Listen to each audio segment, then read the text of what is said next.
Saya ingin ke Mas Hanta Yuda, menjawab pertanyaan menggantung tadi. Partai Masyumi Reborn ini kan dideklarasikan kembali oleh tokoh dari kami. Nah, kalau menurut Mas Hanta, kalau berbicara soal ketokohan yang bisa mendongkrak salah satu parpol, siapa tokoh yang harus didorong, Mas Hanta? Nah, ini pertanyaan yang sangat menukik. Ini poinnya ini. Kalau ternyata kami ini, kemudian ketua umumnya atau figur utamanya, saya misalkan saja ini ya, Pak Ridwan Saidi, Pak Arsul, misalnya Pak Gatot Nurmantio menjadi simbol utama, kemudian beliau elektabilitasnya sebagai capres sangat tinggi, maka prediksi saya kami atau Partai Masyumi ini berpotensi besar menjadi partai baru yang besar. Tidak hanya lolos di parlemen, tapi bisa fenomena Demokrat terulang. Kita ingat Demokrat ketika SBY mendirikan, di saat yang sama SBY menjadi capres. Pada saat itu berhasil 7%. Nah, di Indonesia itu partai ID, orang teridentifikasi tingkat kesetiaan merasa dekat kepada partai kan rendah. Saya mengistilahkannya figur ID tinggi.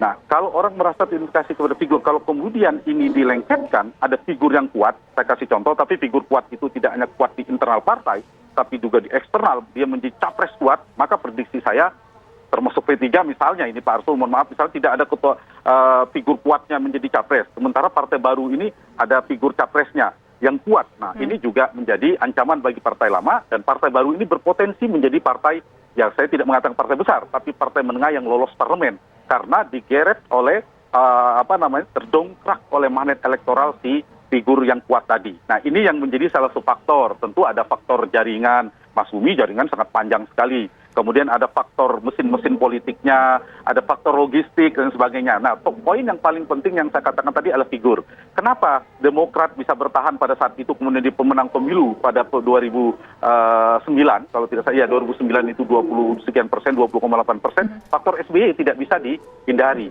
Kemudian Gerindra juga ada figur Prabowo Subianto. Sebelumnya, sebelum menjadi lenyap ya, Pak Wiranto juga pernah hanura.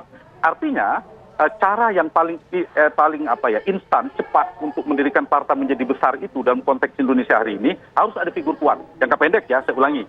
Tapi jangka panjang harus membangun infrastruktur dan suprastruktur politik yang kuat. Contohnya ada Golkar dan PKS.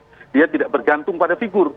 Boleh ganti ketua umumnya siapa, dia tetap di angka-angka lebih kurang gitu. Tapi kalau ingin cepat besar, ada contoh seperti Demokrat. Nah, bisa jadi berawal dari figur kuat, kemudian partai baru ini muncul dan bisa dibangun partai setelah itu. Saya kira itu menarik pertanyaan. Apakah kalkulasinya hanya sekedar faktor figur? Karena kalau figur hanya mementingkan kelompok tapi tidak bisa berkoalisi dengan partai basis nasionalis, rasanya bisa seperti apa ke depannya, Mas Hanta? Iya, betul sekali. Dan nah, karena Pilpres itu ceruknya luas, memilih semua, betul sekali.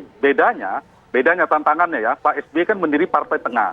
Nah, bagaimana trennya? Kalau kemudian ceruk itu terbatas pada kelompok Islam saja, nah apakah Pak Gatot atau siapapun lah nanti yang diusung menjadi capres dari kelompok kekuatan baru ini misalnya, itu juga harus merangkul semuanya. Kelompok-kelompok yang lainnya membangun itu, karena pemilih itu tidak boleh seorang capres itu satu partai. Jadi dilema, apakah ingin memenangkan Pilpres atau memenangkan Pileg? Kalau memenangkan Pileg, ya tadi bisa sejalan membesarkan partainya, figur dan seterusnya. Tapi yang paling penting menurut saya, kalau ingin memenangkan Pilpres, koalisinya diperlebar.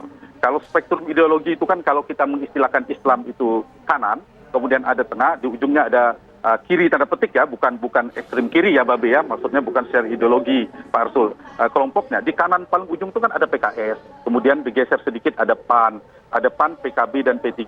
Di tengah-tengah itu ada Nasdem, Golkar dan sebagainya. Nah, Masyumi mau masuk kemana itu ceruknya? Apakah kelompok PBB atau kan geser di kanan tengah atau di tengah-tengah kelihatannya, atau kalau PKS kan kanan-kanan tuh. Lahirlah Gelora mau main di kanan tengah atau tengah kanan, kira-kira gitu. Kemudian Pak Amin justru kebalikan dengan PAN dengan Pak Zulkifli Hasan itu agak ke tengah.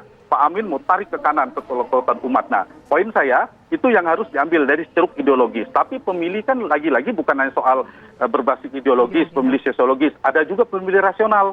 Harus ada dimainkan isu-isu apa yang kita tunggu dari Masyumi ini tentang isu-isu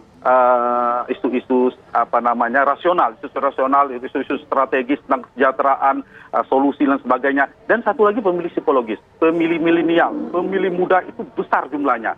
Nah, harus ada strategi, mau Masyumi atau partai apapun ke depan yang Pemilih masa lalu kan semakin hilang, pemilih baru dengan pemilih milenial makin banyak. Bagaimana strategi untuk merangkul, mengambil ceruk pemilih milenial juga menjadi tantangan. Oke, baik. Nanti kita akan tanyakan ke Pak Beri Ridwan dan juga nanti kita ke Pak Arsul Sani, tapi kita harus jeda dulu pemirsa. Kami kembali sesaat lagi.